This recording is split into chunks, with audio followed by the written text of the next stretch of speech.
I have to say, I think the chef is the hardest job on board. You're up at the crack of dawn and you have to think about nutritious food, different food, cooking for crew and the guests all at the same time. I mean, it's the hours that you guys put in, it's phenomenal.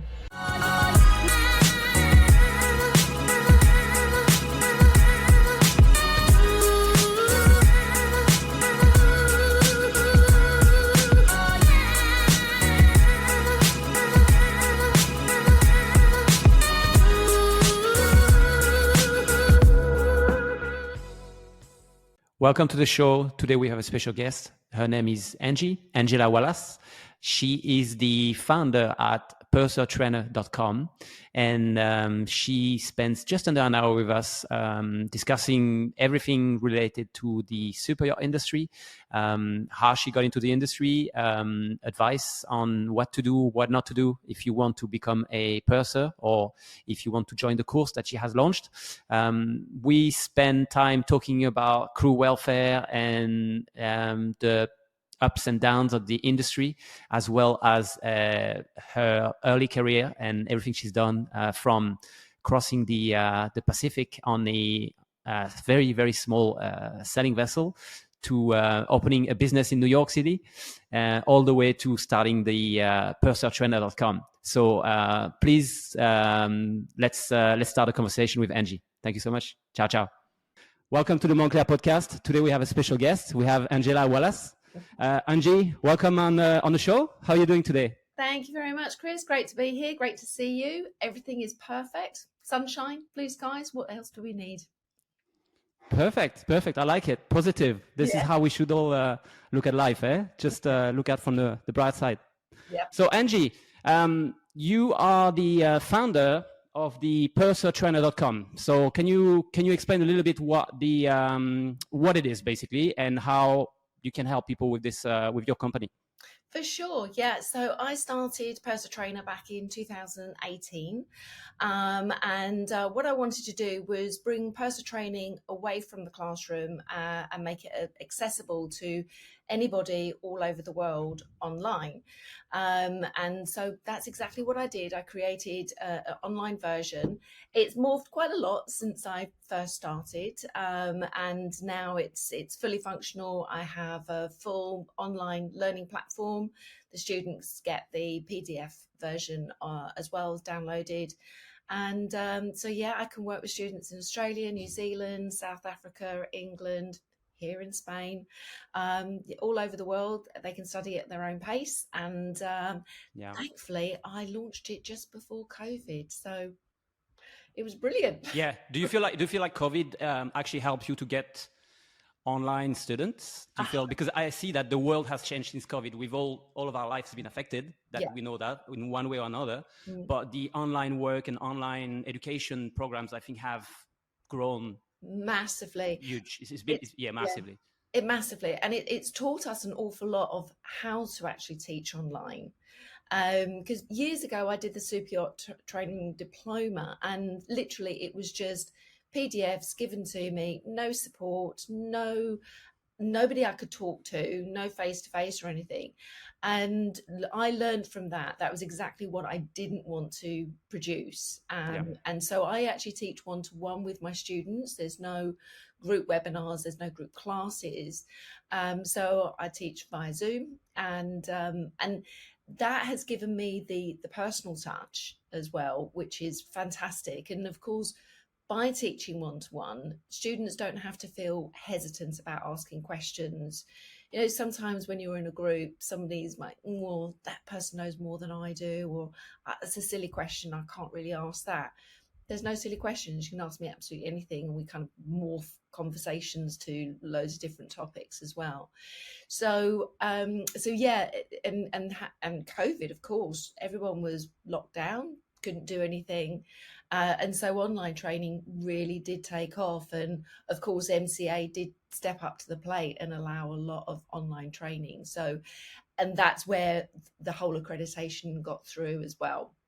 So under the Yeah. guest program, if you're not familiar, all accredited guest trainers have to basically march to the beat of the same drum. We Yeah. we establish all. Sorry to interrupt, Angie, but guest, what does that stand for? Because I've seen it quite a few times and I'm not too sure what it stands for. Yeah, it used to be guidelines in unified excellence service training, and now because we're Okay. morphing to different areas of yachting, so we're actually incorporating engineering and deck, it's guidelines in unified excellence in super yacht training. So Okay, because I was just going to ask, because obviously you could also use this program, and maybe it was used before, for private residences and palaces, because I'm guessing we're talking service and excellence in service. So, absolutely. but this is now geared toward yachting. Well, it's still geared to houses and villas and aviation as well. It can be going over the whole shebang really. So, but it gives you the understanding of first off what yachting is actually like. So we've really taken it from ground zero all the way up. Previously, the Persicles was the pinnacle of the guest program, but we're taking it further now. There's owners representative courses. We're talking about shipyards and refits. So there's a whole wide range, and seafarers, crew, can actually use the whole platform as a full career path, and it's very very easy to understand and navigate through that. Yeah. So Does the course include interaction with guests and owners and principals? Because I know this is something that no one really teaches you unless you go through a butler training or something on this level. Yeah, there are different guest programs. So I just teach the guest accredited purser course, but there are interior courses. There's the butler. There are butler courses. There are service courses, housekeeping. You learn how to pack the suitcases and also the forms of address for the clients that we deal with as well. All the etiquette is taught. Mm-hmm. Yeah, okay, I understand. All right, and tell us a little bit the typical profile of the people that go for your course through pursertrainer.com. Are they already in the industry? Are they from the industry? What's the stereotype? I want to say, even if there isn't one. No one is the same. But No. what's the typical? I would say the typical route stems from the interior. So because stewardesses come in, they're guest facing or they're doing all the laundry. As they're getting older, it gets a bit tiring. They work their way up through to second stewardess, chief stewardess, and then if they are working on the larger vessels, they're like, I quite like that purser role. It's sitting behind a desk all day, not guest facing, and just tapping away at the computer. We do a lot more than that, but because it is not guest facing, because we don't have to run around like blue bottle flies all through the night, it gives you longevity, so you can expand your career in yachting for a lot longer, and even if you've taken a little bit of a break, you've had children, you can still come back to this particular role. And of course it has all of the transferable skills that you can take to shoreside as well.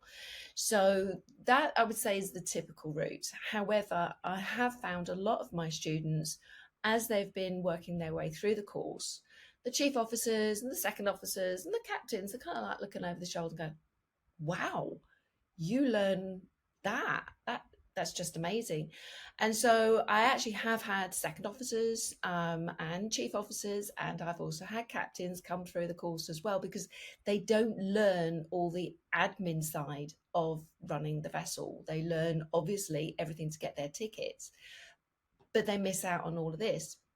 So it's been really, really useful for them to have the all-round knowledge.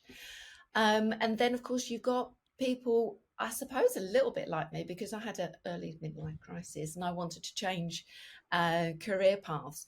So I think midlife crises are healthy, Angie. They are very healthy. It's just, stop, think, where are you now? What else can you do? Do you want to change something? We should have a few in our lives. 100%. I mean, I say I had an early one because I actually had it in my mid-30s. But bear in mind, I had my own business, set up my own business since I was 23. So I actually had quite a big career in my past anyway. But there are lots of people now that, even in their 40s and 50s, do you know what? There's more to life, and there is more to life.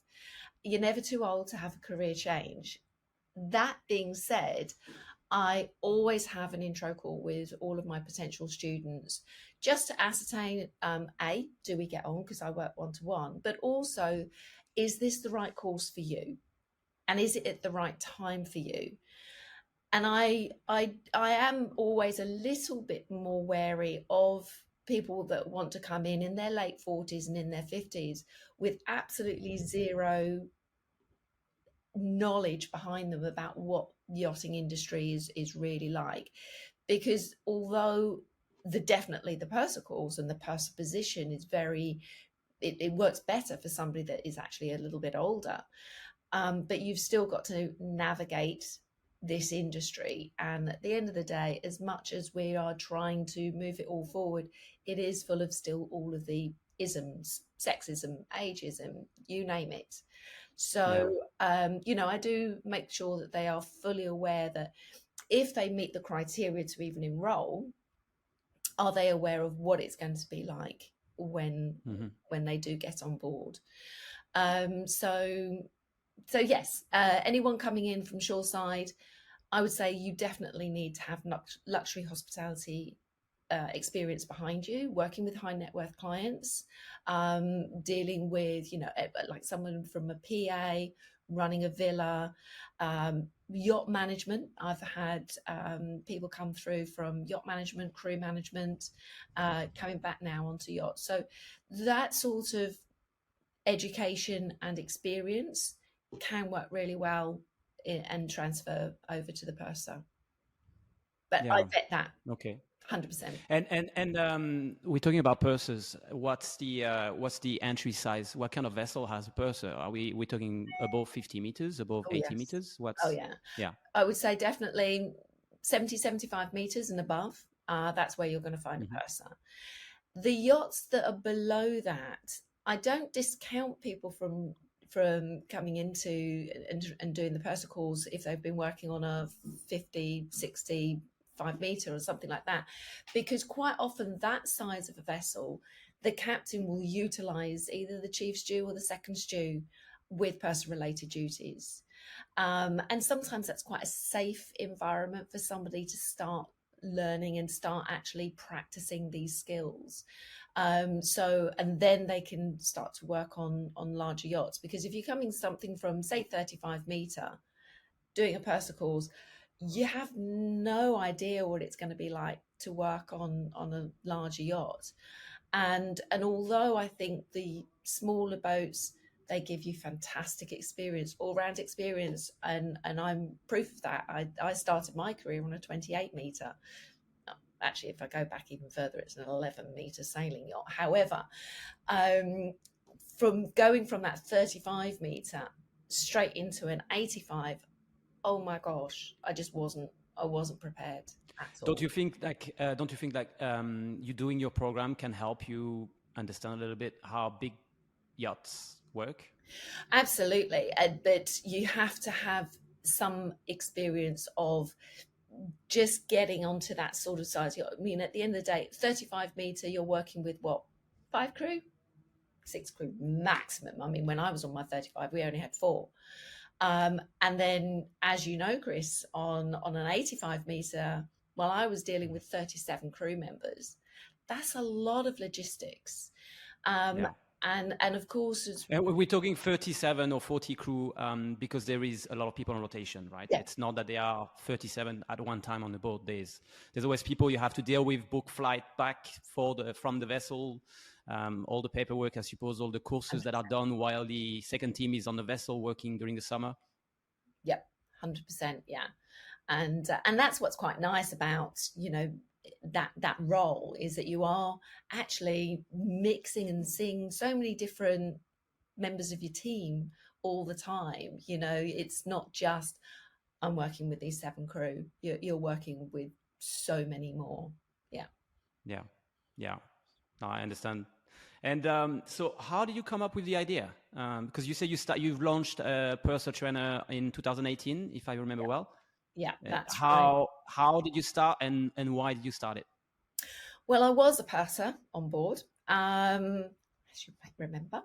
And I remember. yes, For everyone listening, we used to work together on a lovely vessel that was about 80, let's say 85 90 meters. meters. Yeah, Yeah. yeah, it was brilliant. And to be fair, I was getting towards that 50-year-old mark. And I thought, I think I might need to come shoreside and, put down some roots. And I did a classroom purser course.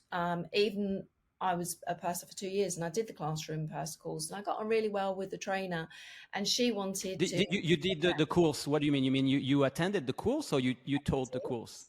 I attended a purser course Why? whilst I was still a purser, Why? and I thought, wow, I can understand now what I'm doing, because beforehand it was like, well, just data into this. These are the accounts. You put it into this. You use this program. You write this letter. Do this. Do that. And it was like, well, yeah, I'm doing it. That was fine, but until I did the course, I didn't actually understand why I was doing everything. And so then when the trainer said, oh, that she wanted to step down, I actually then taught the purser course in the classroom. It was a totally different course back then, I have to admit. It's grown exponentially since then. The level that we teach at is incredibly high. The amount of knowledge and information that we give is just, it's vast now.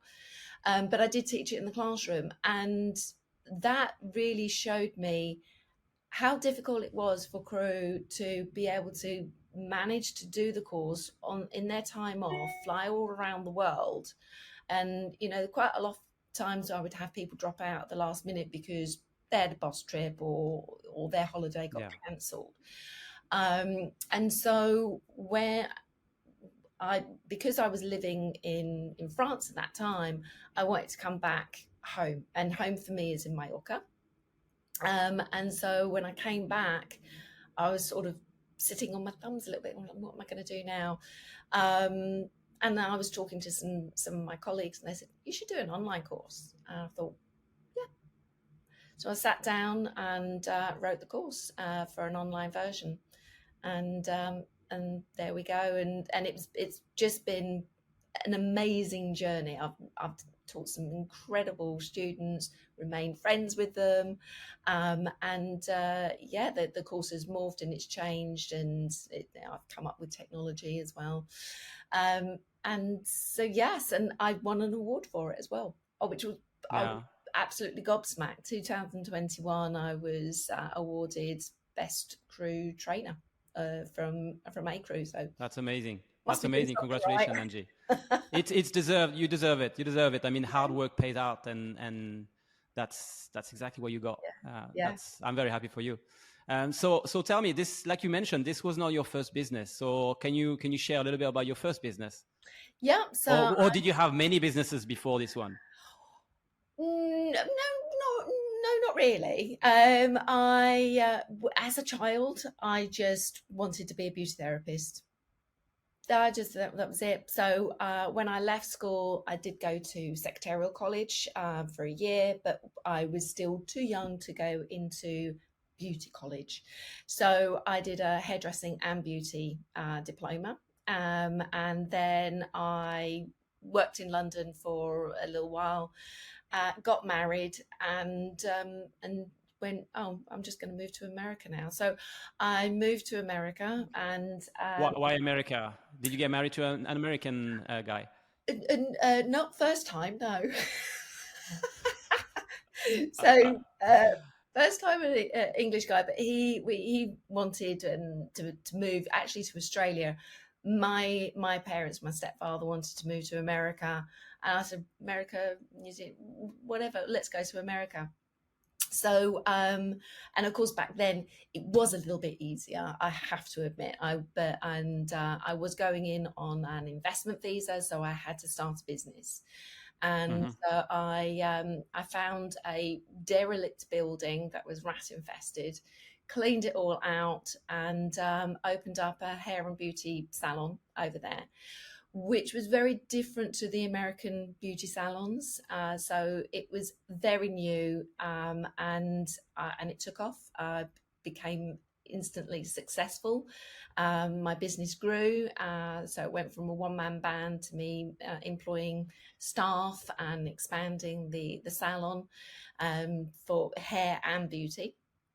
And then I actually sold it as a going concern 8 years afterwards. And I did return to the UK just for a little bit because I just was going through some stuff. And then I was working at the airport for a little bit. And then I went back into beauty and managed a couple of salons. And I don't know why, but one morning I just woke up and thought, there's more to life. Packed my bags, put my house up for rent, and I thought in my infinite wisdom I would learn to be a dive master. So A I went, dive master? yes, Okay. don't ask me why. Why dive master? Oh, A secret passion for diving or well, living in the sun? yeah, I don't know. I mean, I was a diver, Okay. but I just thought I'm going to do something new. So I found someone that did like an internship in New York State in the Catskill Mountains. Again, don't ask me why. I thought that was a great idea, but I did the internship and I became a dive master. And I ended up working at a dive resort in off a little island off of Roatan, Honduras, as a Yeah. activities coordinator, not a dive master. But it was great. And then I thought, okay, this is now a little bit boring. We're doing hermit crab racing every Tuesday and this on a Wednesday. And I thought, no, Yeah. there's more to life again. So I put the backpack on and backpacked all through Central America, got down to Panama completely penniless. And I hitchhiked on sailing boats across the Pacific. And that's how I got into yachting. There you Wow. go. Wow. So you see, there was a journey here. It was a journey. There was. Yeah. Would you do it again? Not at my age now. No, but it's just say you can go back in time and would you Yeah. take the same path? Oh, Yeah. 100%. It really was amazing. I mean, don't get me wrong, there were some incredibly low points. I got mugged. There was some dodgy people that I joined on the yachts, encountering bad weather, lonely, very lonely Yeah. at times. So, but I learned so much about myself. I grew, and I just thought this is just amazing. I dread to think what I put my poor mother through. I mean, she must have really gone through the mill. But it was a great journey. It really was a great journey. Yeah. Yeah. Okay. And how did you because you didn't start as a purser obviously No, on a yacht. no. Did you start as a stewardess? How did you start? Well, from the hitchhiking, Yeah. I Because got, hitchhiking was a crossing basically across like Atlantic yeah, crossing yeah. on a So small vessel that needed someone from A to B and that was it, right? It was not a permanent job. it was basically I wasn't earning any money. I was crewing for passage. So I was helping be a crew member. Yeah. And I did the majority of it on an 11-meter sailing yacht with one person Across the Atlantic. across the Pacific. Yeah. Wow. So Respect for that. it was 11 meters is tiny. It's a tiny vessel. There was no aircon, I suppose. There was nothing. There was no freezer or anything like that. Wow. Washing in salt water, and obviously when encountering bad weather, I mean, my bunk. There was one time I only had like a square meter of dry mattress Yeah. because of the salt water and everything. But yeah, that was pretty amazing. And I got to New Zealand, stayed there for about 6 or so months. And then I got a paid position on a sailing boat to Fiji. But they then encountered some engine problems. And then I came across a motor yacht that needed a stewardess. So I jumped into the tender, popped over and knocked on the hull and just said, I can be your stewardess. And thankfully, there was a temporary standing captain and engineer, and they were a little bit older, and they said, do you know what, we're so desperate, come on board. So I went on board as a stewardess, and immediately I thought, God, this is amazing. I'm just doing what I would normally do, and I guess because I've had my own business and the Yeah. hospitality side of it, I just felt this is super easy. They were incredibly happy, asked me to stay on and finish the charter season for them. And then they gave me a lift to Australia, where I disembarked, did my STCW, toured around Australia for a little while, and then came back to Europe, and I got on a 28-metre Mangusta as a deck stew. And then from there, I went on to a 35-metre as a stewardess, another 35-metre, and then that 35-metre was the same owners as the 85 that I then went on and worked my way up to Purser. Incredible. Yeah. Incredible. So how many years altogether on boats? About 10 years. Yeah. Yeah. 10 years is a long time. 10 It years is a long time. Yeah. Yeah. But that kind of No, that's includes all of amazing. my hitchhiking and those experiences. But gosh, I've never been on a boat before. And then all of a sudden, I'm hoisting sails and I'm helming and I'm taking watches and figuring out how to make the boat faster when we were stuck in the doldrums. Yeah, cooking. I did the majority of my work when I was hitchhiking on was cooking. So Yeah. Cooking. Ah, interesting. yeah, I was landed that job, and the 35-metre with the same owners as the 85. Basically, I was a stew cook, so I cooked for all the family and crew on board. And thankfully, when I went to the 85, we had someone like you to take over. Yeah. Actually, Yeah. It's you need someone full time on those big boats. Not just someone, but you need multiple chefs you to do. feed this Yeah. incredible crew and this amount of guests. Do you know what? Um, Because I have to say, I think the chef is the hardest job on board. I really do. You're up at the crack of dawn, and you have to think about nutritious food, different food, cooking for crew and the guests all at the same time. I mean, it's the hours that you guys put in. It's yeah. phenomenal. Yeah, and it's something you have to be passionate, and you have to just, it's never enough. You have to just keep doing every day and keep trying. Yeah. And in the middle of that, when you get some feedback, which is not always positive, Mm-hmm. you have to take it, try to not take it personal, and keep going. Yeah. I really do think it's harder, and to be fair, as a stewardess, you can hide behind in the laundry, you can put a front on for guests, but yes, you've got the long hours and running around and tantrums that guests do tend to throw every now and again, and crew. Tantrum. It's a funny choose of word, but you're right. Tantrum is what happened a lot of times. Yeah. But thankfully, as a purser, you actually are seconded and cosseted, really. Usually, you're in an office with the chief officer, and you're normally near the bridge or on the bridge, and yes, you're on one-man band. So for me, I think, I definitely prefer that. What do you think about the yachting industry, Angie? If you zoom out a little bit and you look at it in general, because you've done a few years from small boat to big boats. Now you're still in the industry with the students that you have and the courses that you teach. What do you think in general about the industry? I worry about it, to be really honest. I think that, in general, we've gone so far with technology. It's amazing, absolutely incredible what we can do now with technology.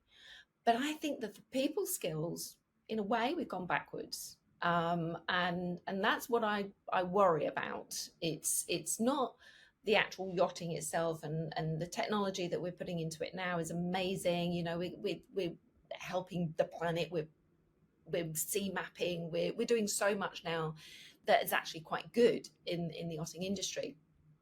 But I worry I worry about the people side of it. So my day job is personal trainer, but I also am a volunteer for the PYA and I head the welfare group. And so what I'm seeing through that is concerning. The On lack what of, level? yeah, I think it's the lack of leadership training, the lack of care for each other, um, and the lack of respect as well. At the end of the day, this industry is all about safety, and although you know, we see below deck and we think, oh, that looks all Hmm. fun and all lovely. It is actually, it's safety. You're on a moving vehicle surrounded by Mother Earth, Mother Nature, that can be absolutely And ferocious. things can go wrong very fast. I mean, Very, I've had some cases where in minutes everything can go wrong, and you can go from a sunny day to a storm with intense wind and the boat dragging toward the sea, toward the beach, and absolutely. it goes very fast. Very, very fast. And I think that, you know, we're struggling to kind of be able to people manage, and if we look at the commercial sector, and you look at even in aviation, or you even look at hospitality in hotels, Hmm. anybody that works in that has to go through rigorous training, and we haven't really had that so much in the yachting industry. It's a bit more almost like lackadaisy. We're getting there, you know, with the guest program. Definitely, we're getting some structure there. We're getting some incredible training out there, but we're still battling with proper guidance and leadership and mentoring on board. It's Yeah. almost like everyone's there for them their own self. Um, I guess one of the issues that not most, but a lot of these vessels, a lot of these super yachts are private. And what comes with private is this is my house, I do what I want. mm, And even though there is maritime laws and, you know, mm. crew laws and all of these systems are in place, it's sometimes a bit difficult to check all of them and to make sure everyone is following the rules. Well, it is, and what I'm actually more concerned with, like the, I know everyone says, oh, you know, the yachting industry is a drinking culture. Yes, it is, 100%. But I'm seeing more and more drug use, which is Yeah. really concerning. And it just goes against everything that's safety related. So, and when you've got a combination of untrained, semi-skilled, um, drinking and taking drugs, it's just a bit of a recipe for disaster, really. So I'm concerned about that way. But as Yeah. in the actual industry itself, it's growing, the yachts are getting bigger, and the legislation is falling into place more and more. And I do teach a lot on maritime legislation and legalities within the course. So really getting that information out there about what is right, what is wrong, and if you see anything on your boat that is wrong, you need to speak out, Report it. and you need to There's report it. always contact ashore. There's different point of contact. If it's not your captain, it's your designated person ashore. There is people you can talk to or report privately, anonymously if you want to. Yeah, This is quite absolutely, important. absolutely. I saw an amazing clip the other day. It was nothing to do with yachting, but it kind of it morphed through all aspects of life. And it was this lecturer, and he was teaching law in a university, And as he was just starting the class, he picked on a girl and said, "What's your name?" She told him. He said, "Pack your bags and get out of my class." And she was very confused. And she said, "Oh, I don't understand." He said, "Well, what don't you understand? I don't want you in my class. Get out." And I thought, well, this is a bit interesting. Anyway, so when she left, he turned around to the rest of the students and said, "What's your definition of justice?" And everybody went round the class and then and had their ideas. And he said to them, he said, "So do you think it was right and just for me to ask that girl to leave?" And everyone was like, "No." He said, "But why didn't you speak up? It was unjust. Why didn't you speak up?" And I think that's a really good, powerful message to take away for everybody. If you see something that's wrong, if you see somebody treating somebody badly, doesn't matter if it's on board or in personal life or whatever, and it's wrong, speak up. Yeah. Don't just turn away and say, "Well, it's not my problem." You Yeah. know, we are a society. It should be your problem, and Yeah. nobody should have to sort of suffer any injustice. So I thought that was really quite powerful. I did actually post it on my story page. Yeah. Mm. No, you are absolutely right. It's a good reminder that yeah, we need to speak up because we're so scared of being singled out or being wrong or being opinionated. How do you Yeah, say? opinionated. Yes, absolutely. That one. So yeah, Yeah, yeah, and the I good agree. thing with say for example for the purser role, we were on a larger yacht, and especially if you are commercially registered, you must have a first off a bullying and harassment policy on board, but also there should be somebody on board that is you can go to for advice, unbiased opinions, and assistance, and the purser fits that role beautifully. Yeah, So, even if you think, "Oh, I can't actually speak, excuse me, directly to that perpetrator," then you can go to somebody and they will assist you yeah. going down the right road. Yeah. Or at least they will listen to you and tell you what action to take if there is Mm. something you can do. Or no, it's very good, and it's a good reminder. You are 100% right. Mm. What about crew welfare on these big yachts or even on the small yachts? Yeah. Do you think like is it getting better? Are we making progress? Is it still a lot that can be done? I think there's a lot that can be done. I was doing my updates to the maritime course module yesterday, and I flicked. Obviously, I have to keep up with legislation, so I just wanted to see if there's any new amendments coming in under all the pillars of success from the IMO, and under maritime, there's some amendments that are going to be enforced this coming December of 2024. And one of it was that food and beverages, the vessel must provide free, good quality drinking water for crew, and the food should be. How do you define good quality? Well, it will have to. It gets tested by Okay. flag. Mhm. Um, For the water, yes, I understand that there's regular check and regular test on the water, on the tap water. I know on yachts. yeah. But what about the food? How do you test that? Because I know in big restaurants, in big hotels, they have to. This is just an example, but they have to keep a sample of every dish they produce, and they store it in a little bag, put that in a freezer, and then when there's a check, they can randomly pick one day and say this is unsafe, or they have a way to look back at what they've done. That's I don't know how long they keep the samples, but they keep it for a few days so that yeah. if there is one of the guests, one of the client that comes back saying you have contaminated my food, they can go back, check all the food, and say no, nothing happened with what we produced here, so it's from outside. Oh wow. Oh, I didn't know that. I don't think that Yeah, happens on board. Um, I know it doesn't. It would be you just don't a have the little bit space. tricky to implement, but Yeah, but it's just an absolutely. idea. Well, they said that with the food, it needs to be nutritious. It needs to be of good quality and quantity sufficient. And I I understand that from that commercial sector, because if we look at the commercial sector, I'm not talking about cruise ships because that's a little bit different, although that is commercial. But if we're looking at commercial tankers and cargo ships and stuff like that, the crew on board don't actually have a very nice living and working lifestyle. When we're looking at the super yachts, we really just don't have anything to complain about, do we, really?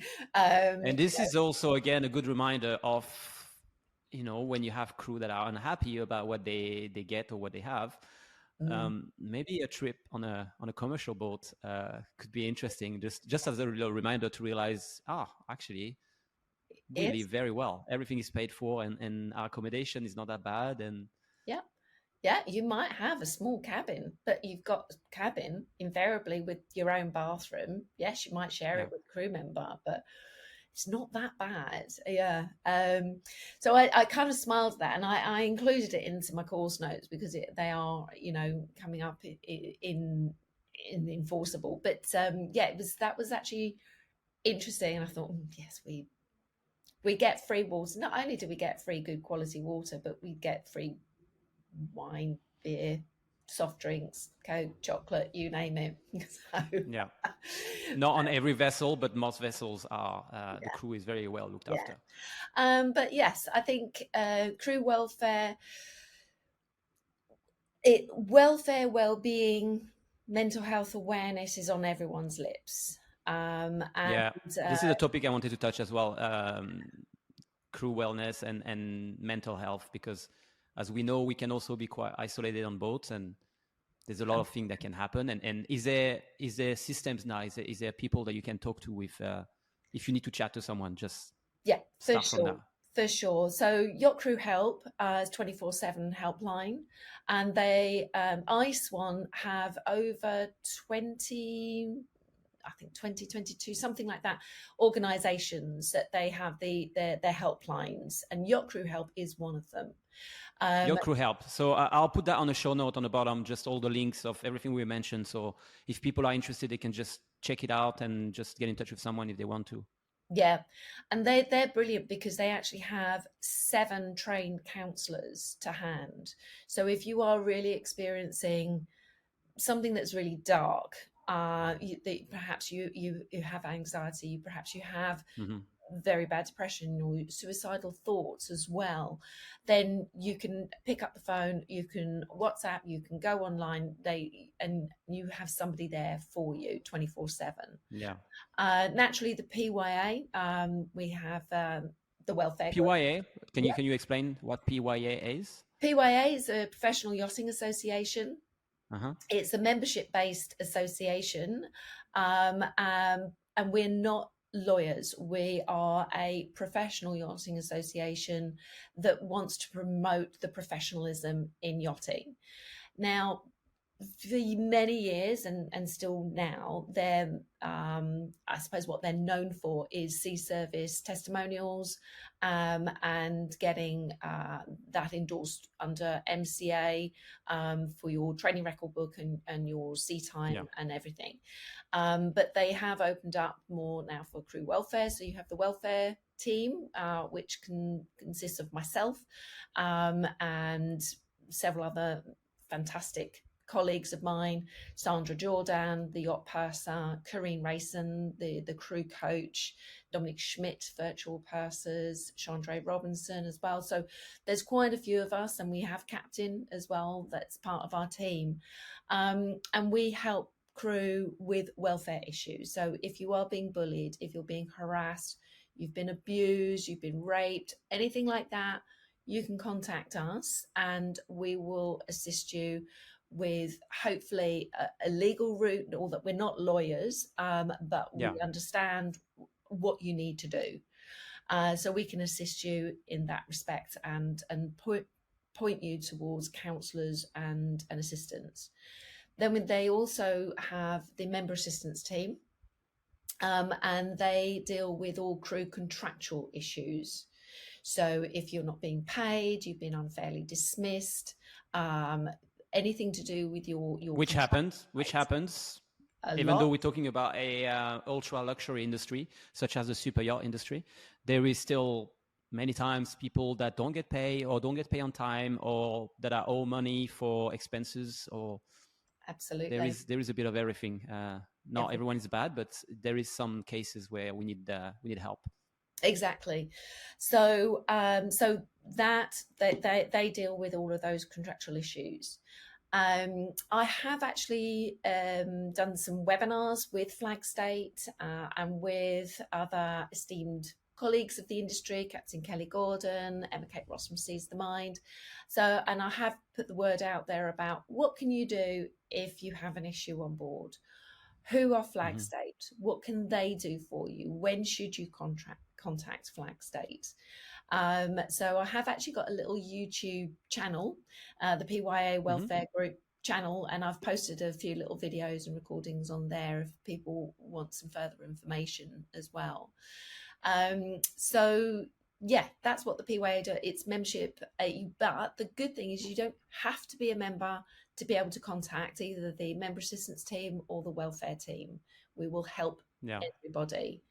Whereas Nautilus is a union, and you have to be a member of Nautilus in order for them to help you. Another really good avenue is the International Transport Federation, ITF. Again, that's membership, but again, you don't necessarily have to be a member for them to help you. And they have enough power and clout to do perhaps even more than Nautilus can. So if you really do have a really strong issue, you can also contact them as well.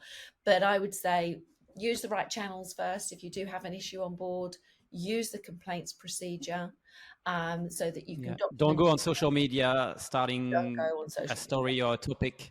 It's not helping anyone. I think you have to use the proper channels, like you said. Absolutely, yeah. And also, you know, I see so many people express concerns or issues on social media, and at the end of the day, who's going to help you there? All they're going to do is bring their own stories in there. Seek professional guidance. Professional, the PYA, Flag State, DPAs, management companies. That's what they're there for, not social media. Yeah, no, absolutely. Angie, what's the one thing what's the one advice you can give to young people that want to get on a boat and perhaps become a purser? Anything they should prepare for? Anything they should learn? Anything they should look into? Absolutely. Well, do your due diligence. Find out about the industry. A new How do you find out about the industry? Talk to people, read articles, look in magazines. Also, there is a brand new guest accredited course. It's an introduction to yachting. Seize the Day offers this, and that will give you all of the information that you need in order to have an informed knowledge, if you like, to make an informed decision if you want to even get into this industry. You don't even need to take your STCW. It will give you all the information that is everything about yachting, what it's like to actually work on board. Do something like that. If you've got no hospitality behind you, then get a job in hospitality, do some hospitality training. Don't just think you can go from zero to hero. You've got to work your way, and you've got to do the hard graft. Work your way up, and take your time as well. You know, yachting is still great. It's still an adventure. You get paid great money. You don't have any expenses. You get to see the world. Yes, you have to work, but it's still great. So embrace that side of it, but be an adult and do your due diligence. And nobody else owes you a living. You've got to do it yourself. And be grateful for what you get, because a lot of time people are just looking at their own 2 feet and feel bad for themselves, but just look at the bigger picture, like what's how is it on the other side. It's not always greener on the other side, and make sure you like I say, be grateful for if your laundry comes back every day and it's folded, it's clean. it's a Oh, good day. If you got a meal on the table every day, it's a good day. good If day. Yeah. there's, hot water, if, you get to go home twice a year or once a year and the flight is paid for, all Yeah. of this are positive. If you spend the time in the south of France or in the Caribbean for 2 weeks, 2 months, Yeah. it's amazing. A lot of people would really, do a It, lot to it get is. this. It is. I mean, now I'm shore based. I can't afford to go to all the places that I went to on Yeah. when I was working on board. Yeah. And also, I've got bills to pay. Um, Yeah. so what I earned on board, it was amazing. Yeah. I had nothing that I needed to pay out for. So And this is something very interesting as well, and very important to remember, that if you think of joining the yachting industry, or if you are in the yachting industry, just think of what comes next, because there will be a time when you need to do something else. And this is what you did with personaltrainer.com. mm, You've launched your business, you use your knowledge, you've acquired more knowledges, and mm, you've built something for yourself after. And that's something that, one, you need to prepare, and two, you need to save your money so you can actually build something for yourself after. Because to replicate the salary you have now, or even half of the salary you have on a boat, yeah, it's not easy. it's It not takes easy. some work and time and effort. Absolutely. And and I mean, I live in Spain, and the average salary here is roughly 1,000, 1,200 euros a month Yeah. take home. And they have bills paid, mortgage, kids to feed, school fees, all of that. And in the yachting, I think what you can get a job for, even if it's 2,000 a month, it's still good money. Still Yeah. great money. Yeah, Yeah. because we're talking net. This is 2,000 euros net. Yeah. After you get accommodation, you get food, the shampoo is most of the time paid for, you Mm, get the laundry delivered to your door. mm, This yeah. is like, So everything yeah, is paid for. So fabulous. because we have, as you know, I have a few Facebook groups for chefs and a few WhatsApp groups where we share info and we share jobs, and there is few times when people are complaining about the salaries Mm, and saying, this is unfair. We shouldn't let this company pay this little. And when you look at the salaries that they are referring to, we're still talking 2 or 3x what you would make in a restaurant ashore. mm, So then, yes, you will be taking from home. You're going to work on a boat for the whole season, like most people do season away from home. mm, But these salaries are still net, and they're still 2 to 3 times what you would get. So mm, yes, you will have to work for it. And yes, this is not the highest salary of the industry, but as an entry level position, as a way to get into the industry, mm, I think those salaries are decent. And also, let's not forget that no one forces you to get on a boat or to 100%. get a job. If you choose to do it, just like you say, do your due diligence and check that you're going to be happy there. Talk to the captain, talk to someone else on board, see Yeah. where they're going, see what the rules and restrictions are, and make your own mind if you're okay to do that, Yeah. because Yeah. not every job is for everyone. No, exactly. And, bear in mind that working on board a yacht, it does mean that you are away from your loved ones. It Yeah, does mean that you're going to miss birthdays and anniversaries and, family holidays. It does mean that you are working 7 days a week. yeah, Um, and it does mean that you're working long hours as well. So, having that in mind, yes, if you're thinking about the hourly rate, well, okay, it might not be so great because you are working as sort of 15, 16, 17 hours a day sometimes. But you still got the flip side. So yes. And if you think, no, actually, I can't work those hours, I can't be away from my friends, my family, then don't do it. Don't get yeah, into this industry. Yeah, find something else to do. But I also think it's a really important thing to think when you're actually thinking about stepping ashore, do something that you love. You've yeah, amassed incredible skills working on board, even as a stewardess. What did you love about that job? What do you love doing in your spare time? And what can you make money out of when you come yeah. ashore? Do This is a something big you one, the love. money. Yeah. because starting a business is hard and making a business work is harder. So you have to make sure, if you cannot open your own business, at least can you transfer those skills into a land-based job? This is a very, very good point. Yeah. And, I've been part of working groups that have created career maps for onboard. So we've done this whole career mapping through all departments on board, what you need, what education you need, what diplomas and certificates you need in all departments. And we're all now doing it from ship to shore. So we're looking at all possible other avenues that you can take all of these skills over to a shore-based job. So that will hopefully be available. I think by the end of the year is a little bit hopeful, but definitely by next year. And the website for that is superyachtindustrycareers.com. Yeah. Once again, I'll put it on the show note for everyone to check out. Yeah. Angie, what's your best memory working on the boat? Oh, meeting you, Chris. Aw.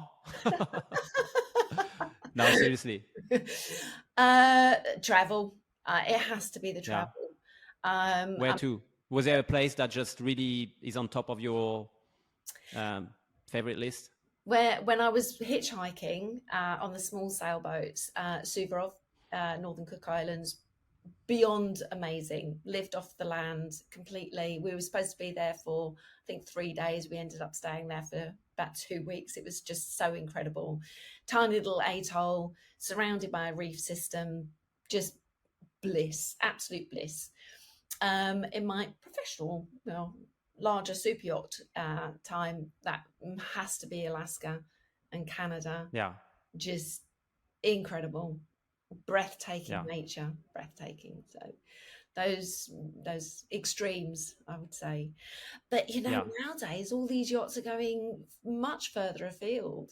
They're really going off the beaten track, and if you can get on an exploration or expedition yacht, wow, that would just be incredible. Yeah, awesome. Awesome, Angie. Thank you so much. Angie, last question before I let you go. You get 1 hour and you get to eat anywhere in the world, and you can choose one guest, past or present. Where do you go? What restaurant or what place? And who with? Oh my God, that's left field, isn't it? That's the idea. I just want to... I take my mum. Yeah. And I'm not sure which restaurant and everything, but she absolutely adores seafood. So I would take her to some incredible seafood restaurant where she can put her feet in the sand and then dip her toes into the sea, and drink some fantastic wine with her. She's 85. And yeah, she deserves it. Awesome. Awesome. So where would you take her? Cook Island or? Oh, bless her. She can't really. Bear in mind, there's no restriction. You can be anywhere. You can be anywhere. Yeah. So do you know, she's never been to Alaska. She would love to go there. She'd love to go to Canada. She'd love to go to the Cook Islands. For her, she actually wouldn't care. Yeah. Yeah. Well, I would love that for you, Angie. Yeah. For your mum. That'd be amazing. That would be a good trip. Yeah. Thank you so much, Angie. Where can we send people to find you? Are you on social media? Are you on Twitter, Facebook? Don't do Twitter. I haven't quite got to that level of technology yet. But I'm on Facebook and I'm on Instagram. And of course, I have my website of personaltrainer.com. So I'm in those places. So you can always find me there. And awesome. I'm living in Mallorca. So if you are in Mallorca. The best place in the world. Yeah, absolutely. Yeah. Maybe not. I don't know if it's the best. I haven't been to the Cook Island, but it's definitely a very, very good place to be. Bear in mind that the Cook Island, this particular island, you can only visit for 6 months of the year.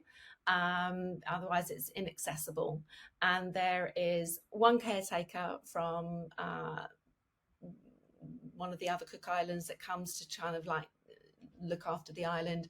There's nothing there. There's nothing. Just sounds good. Coconut sounds good. No internet. No internet. No tourists. No tourists. No cars. Nothing. Absolutely nothing apart from. Sounds like a good place to run pursertrainer.com. You just need to get some internet, you just get a Starlink or something installed. Yeah, absolutely. All right, Angie, thank you so much for the time. Thank you so much, Chris. It's been brilliant.